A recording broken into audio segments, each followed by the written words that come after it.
This morning, we're hearing from voters who will be watching the debate very closely tonight. Just recently, I met two extraordinary Americans in Miami who just became U.S. citizens, one of them just 19 days ago. They're registered to vote. They're part of the estimated 3.5 million people of voting age who have become U.S. citizens since the last presidential election 4 years ago. Here's part of our conversation. Recent citizens of the United States, what does that piece of paper mean to you? For me, this is not just a paper, it's a victory. This paper means everything. It means everything to me, as well as to my family, my children, and my dreams. What do you see as the importance of participating in the democratic process of voting? Voting for me is a great privilege that this country has given to me. It's our voices. It's the voices of the people that are being manifested. As a U.S. citizen, I'll be able to demonstrate to this country with my vote that I am going to be able to respect the laws of this country. What are some of the issues that you most want to see explained and debated? I would like them to dedicate a good amount of time on the economy. The economy is one of the most important aspects that both candidates need to present in a clear manner. Inflation is eating us up more every time.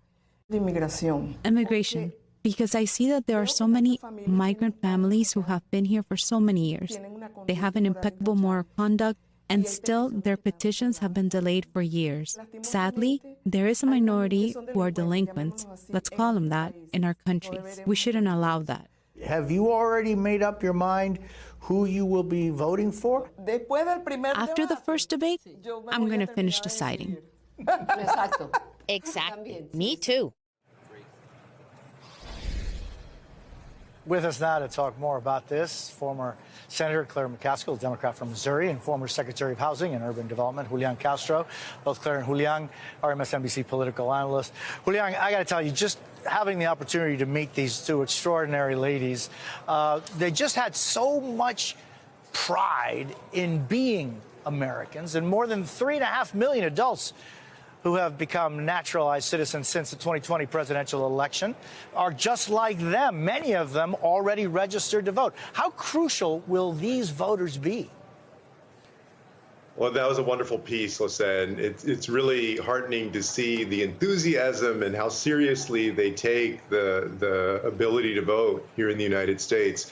They're going to be crucial. These newly naturalized citizens are going to be crucial because in a number of these swing states, the margins are just so close. And the number of newly naturalized voters far exceeds, in some cases, some of these states, the margin that we saw when you're talking about Arizona, 10,000 votes, Georgia, somewhere in that neighborhood, Michigan, 150,000 votes or so. So they're important. It's also important to note that most people probably think that these are automatic Democratic votes. That's how Trump and the Republicans pitch this, but that's not true.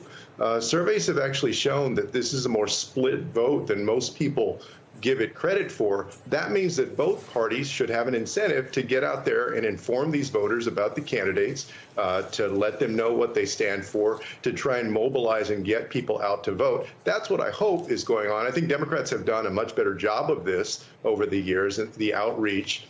But these voters, a lot of times, just like you heard in that piece, they're a jury, and they're waiting to make their decision.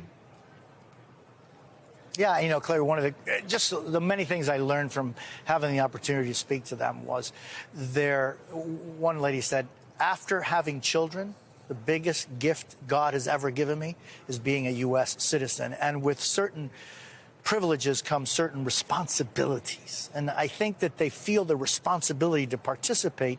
But the issue, for example, immigration, which is not, there's a lot of gray in it. And for these particular voters, they were like, you know, immigration is important. We need to have immigrants, but we also need to have the border secure. This is an issue that's no doubt going to come up tonight, right? And, no question. And, you know, Trump's been hammering Vice President Harris on, you know, calling her the failed border czar and all of these other issues. How do you think she has to handle this issue tonight? Well, I think, first of all, I wish more Americans felt that way about voting. Yeah. I mean, it really made my heart beat a little faster. Yeah. And I wish... Mine too. I especially wish the people who are hearing the Trump campaign marginalize immigrants in a way they are, amplifying stories that are totally made up about legal immigrants eating pets and things like that.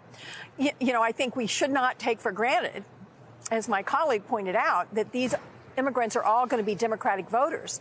I think what she has to do, she has to point out that this administration has, in fact, done whatever they can do by executive order, and the border crossings are dramatically down to a level that we haven't seen in years. After a record number came in. After a record number came in. And then secondly, she's got to continue to point out that Donald Trump cared more about his reelection than he cared about the immigration problem at the border. He wanted to not solve the problem because it didn't help him politically. The Republicans all know that. My friends in the Senate that are Republican have admitted as much to me. You mean the border bill, for example? The border bill. He single-handedly shut down that bill. He did it publicly, almost. And that would have, and the Border Patrol endorsed it. So if the Border Patrol is endorsing a bill that will help the problem at the border, and a guy running for president says don't pass it, that's all you need to know about who he's looking after. Yeah, I mean, Julian, and I know, you were so... you're in so many ways a visionary. When in the last presidential debates, you mentioned the issue of one thing is la palabra, otra cosa es el hecho. One thing is the word, the other thing is the acts that you carry out. And so I'm just wondering, Julian, what is it that the vice president could do to help define herself, maybe differently, certainly differently from former President Trump, but also maybe differently from the Biden administration? Yeah, and I think that she's been doing that well, Jose. I mean, the polling shows that she's actually closed the gap with Trump on this issue of immigration in terms of the confidence that voters have that each candidate will address this issue effectively. I think what she needs to do is go out there and do two things. First, how is she going to ensure that we have a good, secure border, that there's order at the border? I think folks across the political spectrum are interested in that. But she also has an opportunity to differentiate herself from Trump and remind people about the cruelty of his administration, the family separation, the way that he's demonized immigrants, the really white nationalist vision that he's espoused. Sure, he has a base that craves that. That's their red meat. But I think the majority of the Americans, no matter their background, they don't go along with that. So she can achieve both of those things. Policy-wise, that means the investments that we're going to make in terms of order at the border. And then how are you going to get a pathway to citizenship for those who have been here, dreamers and others, for years and years and are positively contributing to America's economy and our neighbors, our coworkers, our friends out there. I think she can do both of those things effectively. So far in the campaign, they have. And then as Senator McCaskill said, look, she's got the goods on Trump. He sabotaged the best opportunity in years to actually get an immigration bill done that would have helped fix the problem. She needs to remind voters very forthrightly about that at every opportunity. That's what, unfortunately, I think President Biden was not able to do on this and a number of other issues in July, but she's going to be able to do tonight, I think. Yeah, and words matter, as Julian was saying. Claire, Trump was talking about mass deportations over the weekend when he made this comment. Take a listen to it. In Colorado, they're so brazen, they're taking over sections of the state. And, getting them out will be a bloody story. Should have never been allowed to come into our country. Nobody checked them. Nobody checked. Were they criminals? Were they from jails? This is a narrative, Clara, that the former president has been, as you mentioned, weaving, not just recently, but for years, but more intensely in the last couple of weeks and months. What is he trying to say here? Well, he is running a campaign of grievance, and he is appealing just to his base. And unfortunately, they don't want to hear that the lack of jobs might be because of the microchip. They would rather blame someone, and he wants to blame immigrants. He wants to blame Mexicans or Muslims or whoever it is that looks different than you do or might worship differently than you do. It is really un-American. It is not what this country is. And I hope that every new citizen in America listens to how he has talked about immigrants generally. Yes, we do not need people breaking the law to come to this country. And I know most legal immigrants and most people who have achieved legal status agree with that. But that doesn't mean you have the right to demonize an entire important part of the American fabric. And I hope that that pushes those undecided voters like the woman that you interviewed over to Kamala Harris's side of the equation.